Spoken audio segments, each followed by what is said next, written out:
बिस्मिल्लाहिर्रहमानिर्रहीम। मैं हूं फवाद अहमद। प्रोग्राम में खुशामदीद। क्या बयानिया आज सारा दिन बनता रहा, जरा देखते हैं, जरा जायजा लेते हैं कि किन चीज़ों के ऊपर बात होती रही। दो तो बहुत अहम किस्म की प्रेस टॉक्स थी। एक वज़ीर-ए-आज़म पाकिस्तान जनाब शहबाज शरीफ ने की और एक जनाब इमरान खान साहब साबिक वज़ीर-ए-आज़म ने की। इमरान खान साहब ने कहा कि जुमेरात या जुम्मे को लॉन्ग मार्च का ऐलान कर दूंगा, उसकी तारीख दे दूंगा, बता दूंगा कि लॉन्ग मार्च कब करना है। लेकिन साथ साथ बड़ी मायूसी की उन्होंने बात की। मायूसी ये थी कि मुझे लगता है कि ये लोग इंतखाबात नहीं करवाना चाहते। लेकिन खान साहब ने एक बहुत अहम बात भी आज की है कि मुज़ाकरात जारी रहने चाहिए। सियासी जमातों के दरमियान मुज़ाकरात होते हैं, लेकिन दूसरी जानिब वज़ीर-ए-आज़म पाकिस्तान ने इमरान खान साहब से पहले जो बातचीत की उसमें उन्होंने वाज़ेह तौर पर कहा कि किसी सर्टिफाइड चोर को इस्लामाबाद दाखिल नहीं होने देंगे। आज 4-5 चीज़ें हुई, 4-5 बयानियाँ बनाने की कोशिश की गई। ज़रा जायज़ा लेते हैं क्या क्या था। एक तो वज़ीर-ए-आज़म पाकिस्तान ने कहा कि कल खुशकिस्मत दिन था, फैटफ के अलावा भी एक फैसला आया।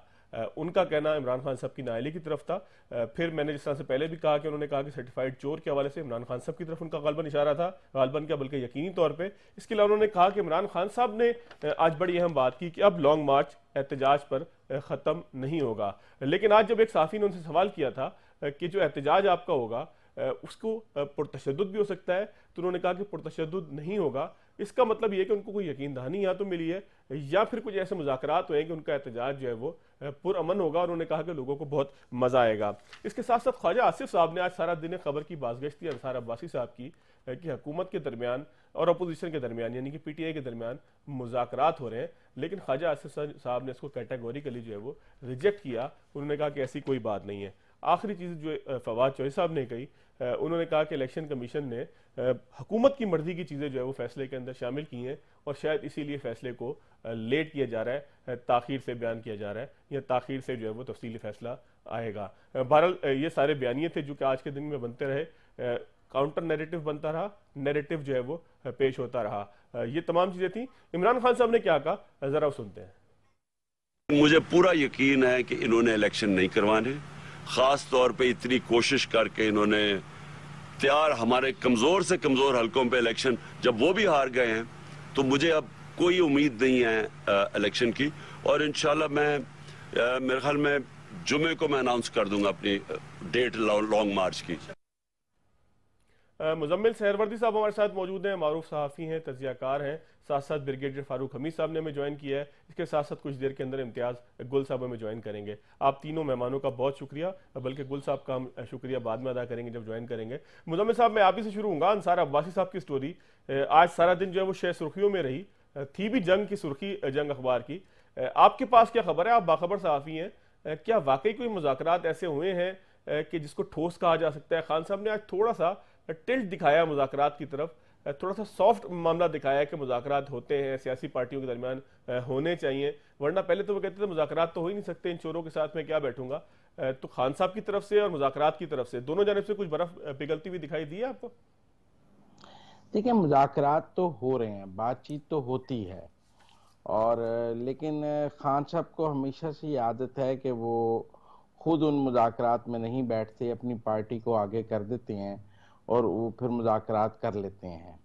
और पर मुझे नहीं लगता इस बार हुकूमत और इमरान खान के दरमियान कोई मुज़ाकरात जो हैं वो कामयाब हो सकते हैं, क्योंकि मुझे नहीं लगता कि ये हुकूमत इमरान खान को इंतखाबात की तारीख दे सकती है। और मुझे ये भी नहीं लगता कि इमरान खान जो हैं वो 11 माह इंतखाबात का इंतज़ार कर सकते हैं। लिहाजा इमरान खान साहब को भी जल्दी है और दूसरी तरफ हुकूमत को भी कोई जल्दी नहीं है इंतखाबात कराने की। तो मुजम्मिल साहब, रास्ता कैसे निकलेगा फिर? मुज़ाकरात किन चीज़ों के ऊपर होंगे? कहानी आगे कैसे चलेगी? क्या इसी तरह एहतजाज चलते रहेंगे? हुकूमत भपकी के जवाब में एक और भपकी देगी? ये ऐसे ही चलाएंगे इमरान खान साहब। वो इसको 11 माह दर्जा हरारत गर्म रखना चाहेंगे, क्योंकि ठंडा दर्जा हरारत उनके लिए सियासी तौर पर नुकसानदेह है और वो इसको दर्जा हरारत को गर्म रखना चाहेंगे। लिहाजा एक कदम आगे दो कदम पीछे, एक कदम आगे दो कदम पीछे, कभी लॉन्ग मार्च दूंगा, कभी नहीं दूंगा, फिर दे दूंगा, फिर कर दूंगा, फिर मुलतवी कर दूंगा। तो इसलिए ये चलता रहेगा, चलता रहेगा। खान साहब को इसी तरह ही वक्त गुजारना है। अच्छा, तो खान साहब, आपको लगता क्या है कि मुजम्मिल साहब, खान साहब के कोई मायूसी भी थी उनकी जबान के अंदर? कुछ देर पहले जब उन्होंने प्रेस टॉक थी तो उन्होंने बड़े मायूस अंदाज में कहा कि मुझे पता है कि ये लोग इंतखाबात की तारीख नहीं देंगे, मैं फिर भी लॉन्ग मार्च करूंगा। तो कुछ मायूसी भी आ रही है खान साहब के लहजे में अब? देखिए, आप वो नहीं कहते कि मैं एक बॉल से 3 विकेटें गिरा दूंगा। अब वो नहीं कहते कि मैं मेरे बंदूक के निशाने पर है। अब वो ये नहीं कहते कि मैं ऐसा ही इन स्विंगर मारूंगा कि बोल्ड हो जाएंगे सारे। उनको समझ है कि गेम उनके हाथ से काफी हद तक निकल गई है, और जो बाकी गेम है उसको संभालने के लिए इमरान खान को दर्जा हरारत नीचे लाना पड़ेगा, जो उनके वो समझते हैं उनके लिए सियासी तौर पर दुरुस्त नहीं है।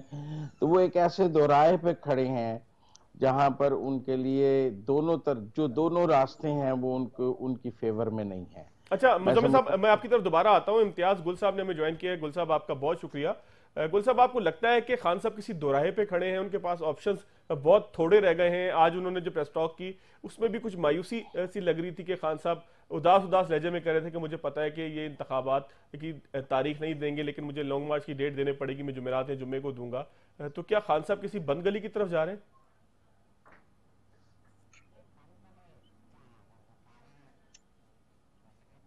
कल ये कह रहे हैं कि उनको एतमाद नहीं है मौजूदा हुकूमत में। वैसे भी पीटीआई और बाकी जो पीडीएम है उनके दरमियान एतमाद की बहुत ज़्यादा कमी है, और इंतखाबात की तारीख देना, अगर उन्हें तारीख दे भी दी पीडीएम ने, तो किसी को यकीन नहीं है कि वो उस तारीख के मुताबिक इंतखाबात करवा भी सकेंगे। तो इसलिए इमरान खान के पास बकौल आपके अगर जो बंद गली है, बंद गली यही है कि वो लोगों को सड़कों पे लेके आए। मालूम नहीं उससे वो कितना अपना मकसद हासिल कर पाएंगे, क्योंकि तमाम तर दारोमदार पीडीएम पे नहीं है इंतखाबात की तारीख का, बल्कि किसी और पे है, और वो कोई और मालूम नहीं अभी अपना किरदार अदा करना चाहेंगे या नहीं, क्योंकि उससे पहले का जो मरहला है वो है फ़ौज के नए सरबराह की तैनाती का, वो अभी तक हल नहीं हो रहा। लिहाजा थोड़ी सी एक गू किसी कैफियत है खुद हुकूमत के अंदर भी, और यही मसला इमरान खान की के रास्ते में भी एक रुकावट बना हुआ है। तो इस वक्त बहुत सारी काइट फ्लाइंग हो रही है, क्या साराइयाँ हो रही हैं, हमें नहीं मालूम कि अंदरून खाना क्या हो रहा है, लेकिन बुनियादी तौर पे लगता यह है कि इमरान खान को अब बिल आखिर जो वो कह रहे हैं कि उनको लॉन्ग मार्च की कॉल देनी पड़ेगी। अच्छा, अंसार अब्बासी साहब की एक स्टोरी है, आप समझते हैं कि वो किसी हद तक दुरुस्त है? कहीं पे मुज़ाकरात हुए हैं, इमरान खान साहब ने भी आज थोड़ी सी नरमी दिखाई है, वो कहते हैं कि मुज़ाकरात हो सकते हैं। अब्बासी साहब की स्टोरी को कितना मेरिट पे आप समझते हैं? हालांकि हुकूमत भी उसको डिनाइल दे रही है, लेकिन इमरान खान साहब ने कोई बहुत शिद्दत से उसका डिनाइल नहीं दिया। देखिए, ये तो अब जिन्होंने अंसार अब्बासी साहब से पूछना पड़ेगा कि उनके ज़राए क्या हैं। उन्होंने रिपोर्ट अगर किया है तो उनको कोई इशारे यकीनन मिले होंगे। वो अलग बात है कि ख्वाजा आसिफ साहब ने आज इनकार कर दिया है कि कतन कोई राब्ते नहीं है, लेकिन अगर कोई ये कहे कि राब्ते बिल्कुल नहीं हैं, वो भी मेरा ख्याल है सियासी बिसात पे मुमकिन नहीं होता है। बिलवास्ता तौर पे ताल्लुक़ होता है, राब्ते होते हैं, वो जारी रहते हैं, लेकिन सवाल ये होता है कि आया वो राब्ते मतलूबा जो मंजिल है, मतलूबा नताइज हैं, उनकी तरफ ले जा रहे हैं या नहीं, और वो अभी तक उस हवाले से काफ़ी इबाम पाया जाता है। अच्छा, फारूक हमीद साहब, ब्रिगेडियर फारूक हमीद साहब भी हमारे साथ मौजूद हैं। गुल साहब, मैं आपकी तरफ दोबारा आता हूँ। फारूक हमीद साहब, इमरान खान साहब ने आज जो लहजा था उनका, वो ये भी बता रहा था कि मुज़ाकरात वो कर सकते हैं, लेकिन वो कहते हैं कि मुज़ाकरात किस चीज़ पे करें? अगर इंतखाबात की उन्होंने तारीख नहीं देनी तो फिर मुज़ाकरात किस चीज़ पे हों? क्या सियासी जमातों को किसी ऐसी बंद गली की तरफ आना चाहिए कि एक इंतहा का मुतालबा हो कि जी इंतखाबात की तरफ जाना है, दूसरा क्या कि हमने हुकूमत किसी सूरत नहीं छोड़नी? तो क्या सियासी जमातें, आपको लगता नहीं है कि मुल्क एक बंद गली की तरफ आ गया है कि जहाँ पे सियासी जमातें साथ खड़ी हो गई हैं और उस रास्ते की तरफ कोई नहीं जाना चाहता? बिस्मिल्लाह रहमान, बहुत शुक्रिया।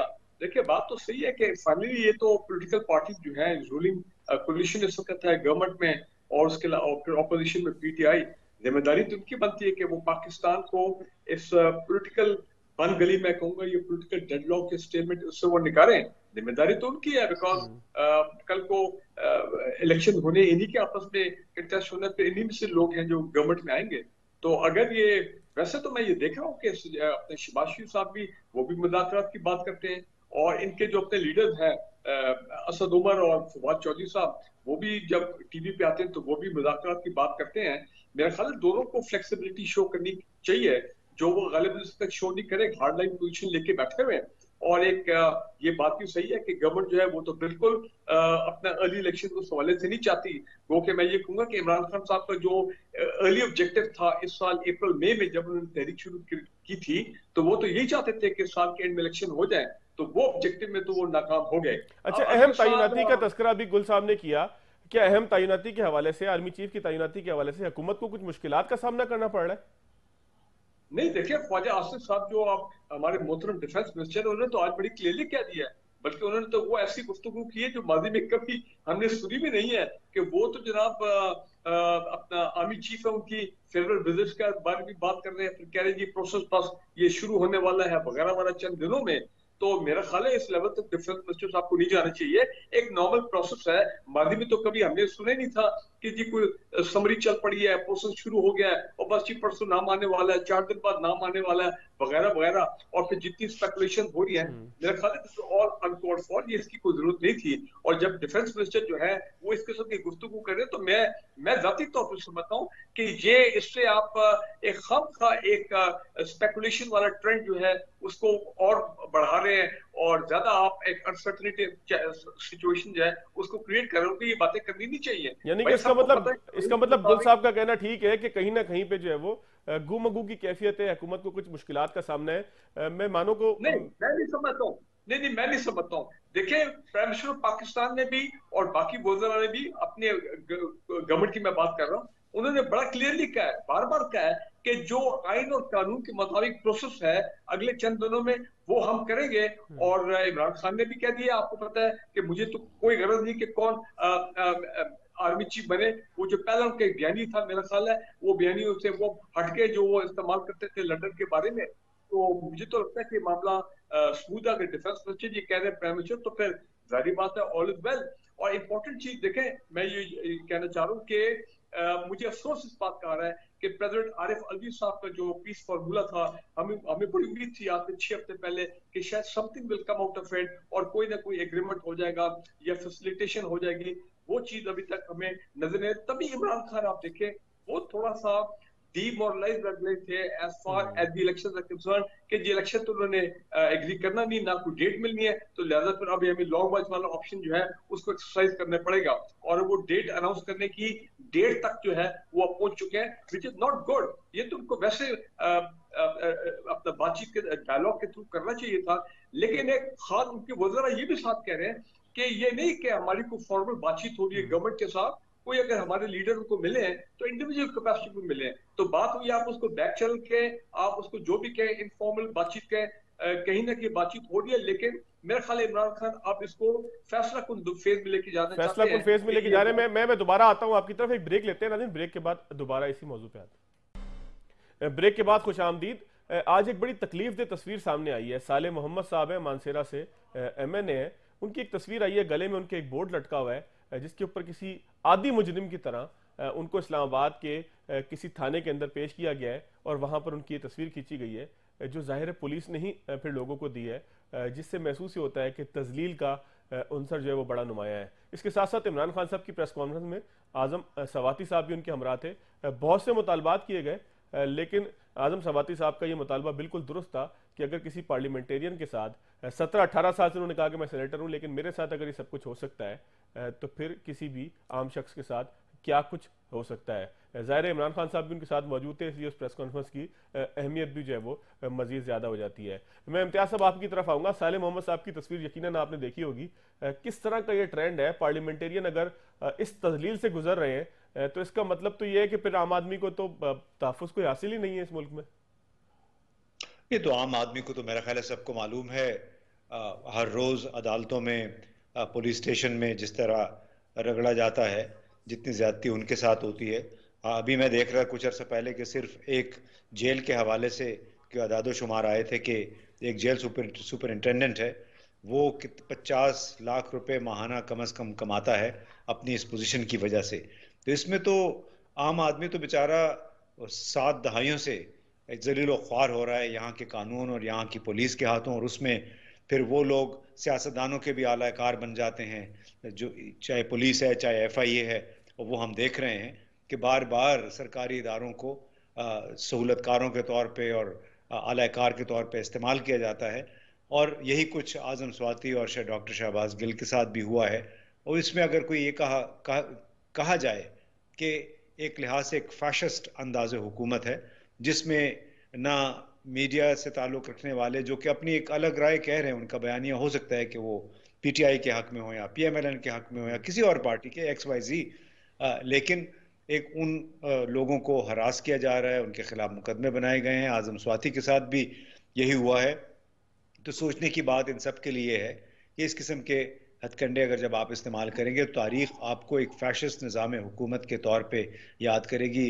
इसके लिए कोई भी कतन कोई अच्छे अल्फाज नहीं इस्तेमाल किए जाएंगे। और इसमें मेरा ख्याल है वो ममालिक भी इस तनकीद की जद में आएंगे जो कि मौजूदा निज़ाम हुकूमत को बराह रास्त या बिलवास्ता तौर पे सपोर्ट कर रहे हैं। ये हम सब के लिए एक लम्हा फ़िक्रिया होना चाहिए कि जब हम सेमिनारों में जाते हैं, यूनिवर्सिटीज़ में जाते हैं, रूल ऑफ लॉ की बात करते हैं, बुनियादी इंसानी हमारे हुकूक हैं जो 25 हमारे आइन में, तो उनकी किस तरह खिलाफ वर्जी हो रही है, ये हम क्या पढ़ाएंगे बच्चों को, नौजवान नस्ल। गुल साहब, मैं जरा मुजम्मिल साहब की तरफ आता हूं। मुजम्मिल साहब, क्या इंसानी हकूक की ये पामालियां पाकिस्तान में पहली मरतबा हुई हैं, खासतौर पे पार्लियामेंटेरियंस के साथ? क्या ये सब कुछ पहली मरतबा हो रहा है? क्या सिर्फ ये हुकूमत जिम्मेदार है या हमारा तर्ज हुकूमत ही इस तरह का है कि चाहे जिसकी भी हुकूमत हो, मामलात इसी तरीके से होते हैं? कभी कोई सहाफ़ी होता है, कभी किसी को गोली लग जाती है, कभी किसी को दिन दहाड़े अगवा कर लिया जाता है, और फिर आज हमने ये देखा कि हमारे पूरी रियासत के ऊपर एक बड़ा अफसोसनाक सा एक सवालिया निशान उठता है कि एक MNA के गले में तख्ती डली हुई है। तो ये हमारा तर्ज अमल आपको लगता नहीं है बहुत पुराना था, जिसकी झलक आज भी देखी हमने, और इसमें कोई अकेली हुकूमत, एक हुकूमत नहीं है? देखिए, पहली बात तो ये है कि जो इमरान खान साहब की हुकूमत थी उसमें लोगों को शुमाली इलाका जात की सैर कराई जाती थी। उसमें लोग 4 दिन बाद आके कहते थे कि मैं मरी गया हुआ था। उसमें लोगों को गोलियां लगती थी, सहाफ़ियों को। उसमें पार्लियामेंटेरियंस के भी प्रोटेक्शन ऑर्डर नहीं जारी किए जाते थे, उन्हें बेड़ियां लगाई जाती थी, नैब की हवालातों से उनकी तस्वीर जारी की जाती थी, तज़हीका मेज उनके फैमिली की। तो ये उस दौर में भी होता रहा है, कोई इतना आइडियल दौर नहीं था। बल्कि मैं उस और इस दौर का कंपैरिजन करूं तो अब कम से कम गिरफ्तारी हो जाती है, पर्चा दर्ज हो जाता है। मतीउल्लाह जान और बाकी इतने लोग हैं जिनकी तो FIR भी मतलब दर्ज नहीं हुई, पता ही नहीं लगा। अब दूसरी बात यह है कि जहां तक आजम स्वाति साहब की बात है, मतलब बरी तो शहबाज शरीफ को एक जज ने किया है, लेकिन चूंकि आप पर तौहीन अदालत लग गई और आपको पता लगा कि जज चाहे जूनियर कोर्ट का है या सीनियर कोर्ट का है, उसके खिलाफ बयान नहीं देना, तो आपने शहबाज शरीफ की बरियत पर जज को तो कुछ नहीं कहना था, क्योंकि आप बड़ी मुश्किल से तौहीन अदालत से निकले थे। तो आपने मलबा जनरल बाजवा पे डालना शुरू कर दिया और जनरल बाजवा के खिलाफ ट्वीट करने शुरू कर दिए। अब अगर इसमें इस मुल्क में फ्री लाइसेंस टू किल देना है आर्मी चीफ के बारे में ट्वीट्स, और फ्री उसके लाइसेंस टू किल है उनको बुरा भला जलसों में कहने पे, न्यूट्रल जानवर और ये सब कुछ, तो ये कल्चर है जो हम इस मुल्क में क्या परवान चढ़ाना चाहते हैं या नहीं चढ़ाना चाहते हैं? क्या हम समझते हैं कि हमारा जो सिपा सलार है उसको जलसों में बुरा भला कहना चाहिए और आजम स्वाति को अपने ट्वीट में उनको चैलेंज करना चाहिए? क्या ये इजाजत होनी चाहिए? और अगर आप समझते हैं कि कोई अदालत से बरी हो और ट्वीट आर्मी चीफ के खिलाफ होना चाहिए, तो मैं समझता हूं कि उन लोगों की राय भी सुन लेनी चाहिए। लेकिन मेरे ख्याल में अगर उनको अदालत से बरी होने पे एतराज है तो उन्हें पहले जज को बरी करार देना चाहिए कि यानी कि आप तौहीन अदालत का रास्ता दिखा रहे हैं। बिल्कुल। और दूसरी बात ये है कि अगर एक जो साले मोहम्मद की जो फोटो आई है, मैं उसको एंडोर्स नहीं कर रहा, ये अच्छा नहीं है, लेकिन अगर आम शहरी के साथ ऐसे होता है तो फिर MNA के साथ भी होना चाहिए। कोई प्रिविलेज सलूक तो नहीं होना चाहिए MNA के साथ थाने में। हम खुद ही कहते हैं रियासत मदीना में यकसा सलूक होना चाहिए, तो यकसा सलूक तो यही है जो साले के साथ हुआ है।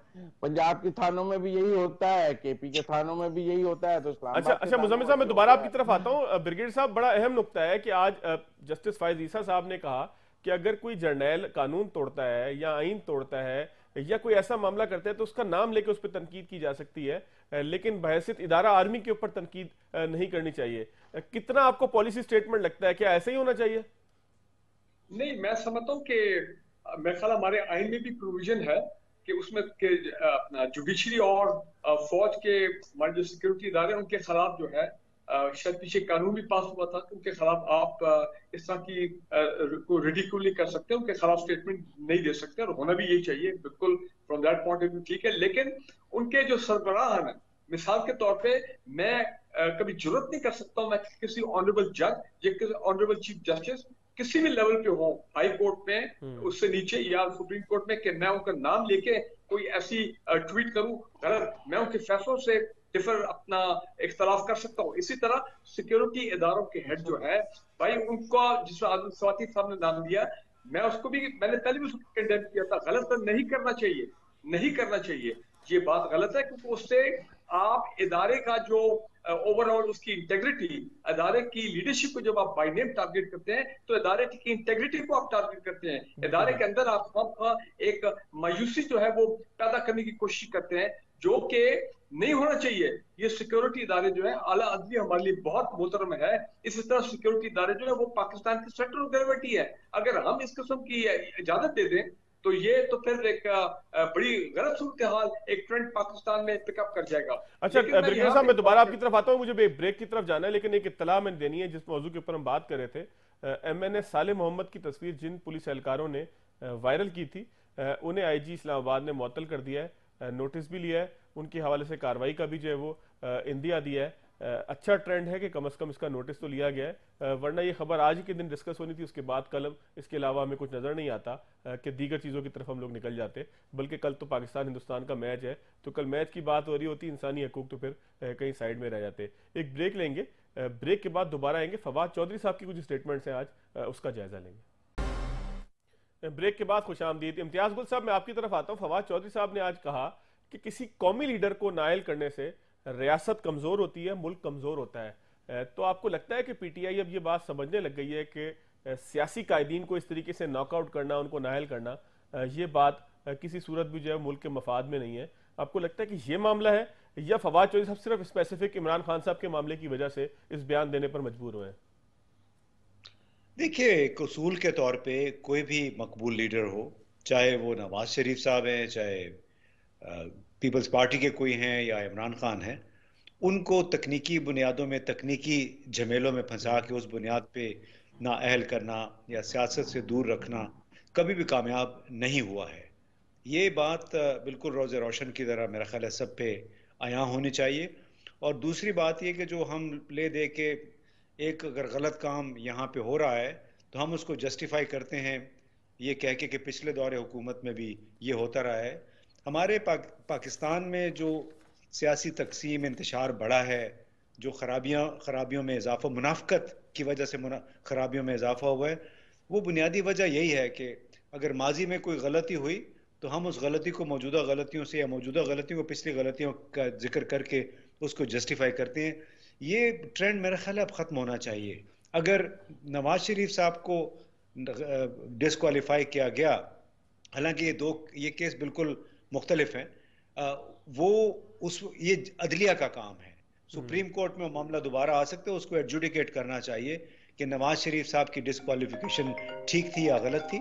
इसी तरह ये मामला इमरान खान साहब का मामला जो है वो भी मेरा ख्याल है कि अदालतों में जाएगा। तो अदालतों को बड़े बेंचेस बना के इस किस्म के मामलात पे फैसला साजी करके दुनिया पाकिस्तान को बताना चाहिए, आवाम को बताना चाहिए कि जो फैसले हुए हैं उसमें इंसाफ के तकाज़ों को सामने रखा गया है। ये हम टीवी पे बैठ के यहाँ पे इस तरह की जो बातें करते हैं, अपनी ज़ाती आरा दूसरों तक पहुँचाने की और उसको एक तजिया बनाने की कोशिश करते हैं, इसकी वजह से पाकिस्तान में बहुत बिगाड़ आया है, स्टैंडर्ड्स बहुत गिर गए हैं और अवाम बेचारे जो हैं जिस तरह वो वैसे ख्वार होते रहते हैं, हमारे कवानीन और निज़ाम हुकूमत की वजह से हमारे टीवी के तबसरे भी सुन सुन के वो गुमराह होते रहते हैं। बिल्कुल ठीक है, मैं मुजम्मिल साहब की तरफ यही सवाल लेके आऊँगा। मुजम्मिल साहब, क्या ये तहरीक इंसाफ का एक और यूटर्न नहीं होगा कि वो अब ये समझने लगी है कि चूंकि उनके चेयरमैन भी नाअहल हुए हैं, इलेक्शन कमीशन से उनके खिलाफ एक फैसला आया है, तो अब कौमी लीडरान को इस तरह के टेक्निकल नॉकआउट्स के बजाय जो है वो मेरिट की तरफ, लेवल प्लेइंग फील्ड की तरफ लाकर इंतखाबात के मैदान में एक दूसरे को नॉकआउट करना चाहिए? आपको लगता है कि एक पॉलिसी शिफ्ट भी आया PTI के अंदर? बिल्कुल, पिछली एक प्रेस कॉन्फ्रेंस में इमरान खान साहब ने ये शमादगी का भी इजहार किया था कि अगर नवाज शरीफ को लाना है तो ले आए, मैं उनके साथ इंतखाबी मैदान में मुकाबला करने के लिए तैयार हूँ, जो एक किस्म की एक्सेप्टेंस थी। हालांकि कोई 2 महीने पहले तक तो वो कहते थे कि अगर वो आए तो मैं एयरपोर्ट पर जुलूस लेकर जाऊंगा, लेकिन अब वो कहते हैं कि अगर वो इंतखाबी मैदान में मुकाबला करना चाहें तो मैं वो तैयार हूँ। तो इस हवाले से तो पीटीआई की सोच में बहुत तब्दीली आई है, और वो कहते हैं कि जब आग आप तक पहुंच जाए तो आपको अंदाजा होता है कि दूसरों को जो आग आपने लगाई थी उसकी तपिश क्या थी। और पीटीआई ने कल जो घड़ा खोदा था, आज वो खुद उस घड़े में गिर रहे हैं, क्योंकि ये कानून कुदरत है, जो घड़ा आप किसी के लिए खोदते हैं उसमें आपने बिलाखिर एक दिन खुद भी गिरना होता है। लड़ते लड़ते हो जाती है गुम, एक की चोंच एक की दुम, और जो यू टर्न है, सर्कल है पूरा इंसाफ का, वो आता है।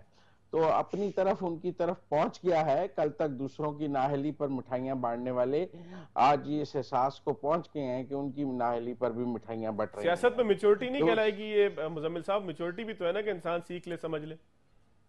It's too late for Imran Khan के वो समझ जाएं। देखें, जो समझने की भी और समझदार रवैये का भी एक वक्त होता है। जब इमरान खान साहब वजीर आजम थे, उनको सब कहते थे कि आप वजीर आजम बन गए हैं, अब आपको इस मुल्क को आराम से सियासी इंतशार के बगैर चलाना चाहिए।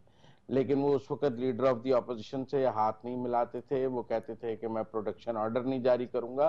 देखिए, आज असद कैसर इस्लामाबाद हाई कोर्ट में प्रोडक्शन ऑर्डर्स के लिए गए हैं। इन्हीं असद कैसर ये न शाहिद खान का प्रोडक्शन ऑर्डर देते थे, न ख्वाजा साद का, न खुर्शीद शाह का, न शहबाज शरीफ का, न अली, किसी का भी प्रोडक्शन ऑर्डर देने के लिए ये तैयार नहीं थे, ख्वाजा आसिफ का। तो आज जो है उन्हीं प्रोडक्शन ऑर्डर्स के लिए अदालतों में जा रहे हैं। कल इनके खिलाफ जा रहे थे। तो ये तो कानून कुदरत है, जो उन्होंने बीजा है वही काटना है।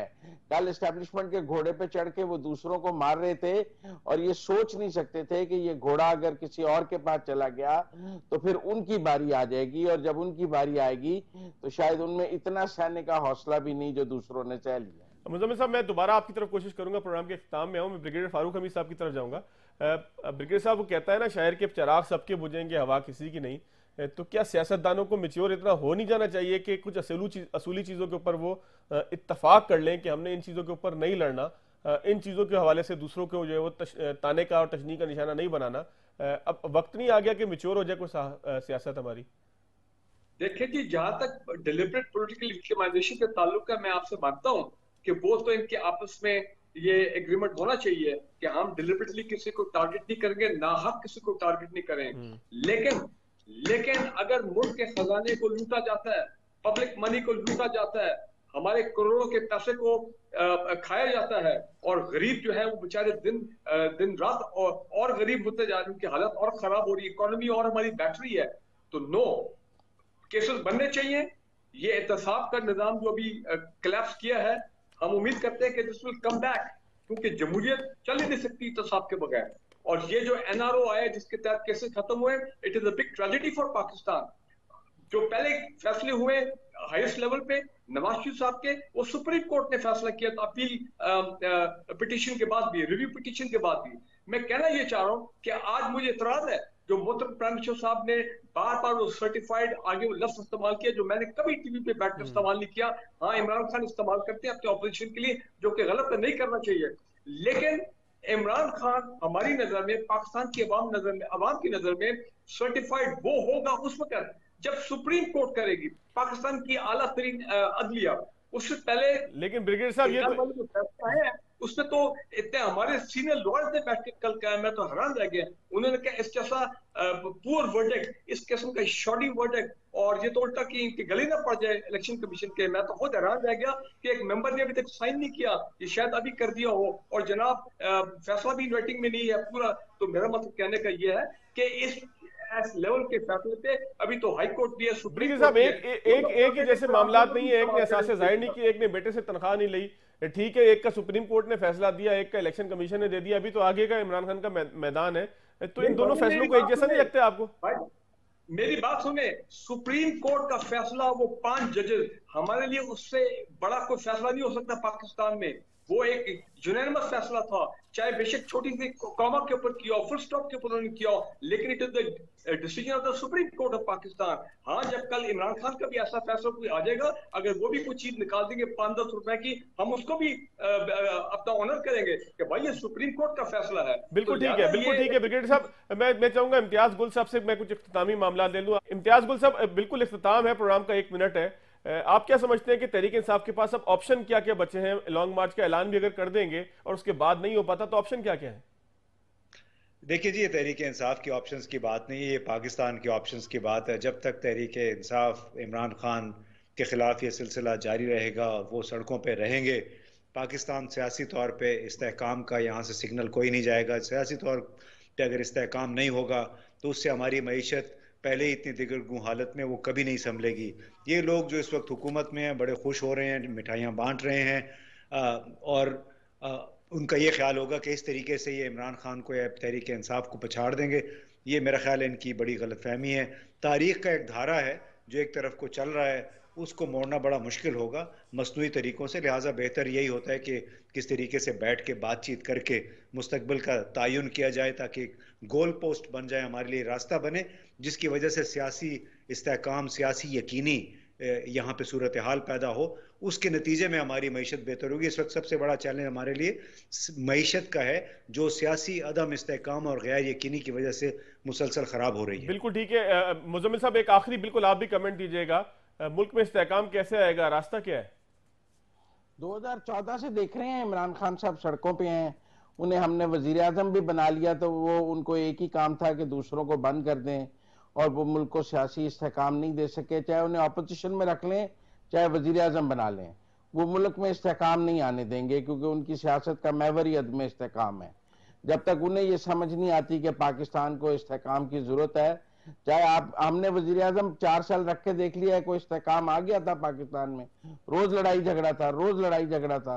वो खुद कहते हैं, अब तो वो खुद कहते हैं मैं एक बेख्तियार वजीर आजम था, और उस वक्त वो कहते थे मैं किसी को एनआरओ नहीं दूंगा। तो मैं समझता हूँ इमरान खान पर सेंस प्रिवेल जब तक नहीं करेगी, ये पाकिस्तान के लिए बड़ा अफसोसनाक है। उन्हें तहम्मुल का मुजाहरा करना चाहिए, इंतखाबात को वक्त पर आना चाहिए, उन्हें लड़ना चाहिए। फ्री ठीक है जी मुजम्मिल साहब, बहुत शुक्रिया आपका। इम्तियाज गुल साहब आपका बहुत शुक्रिया। ब्रिगेडियर फारूक हमीद साहब आपका बहुत शुक्रिया। ये आज का बयानिया था, आपने बयानिया देखा किस तरीके से बयानिया बनता और बिगड़ता है। इजाजत दीजिए, अल्लाह हाफिज।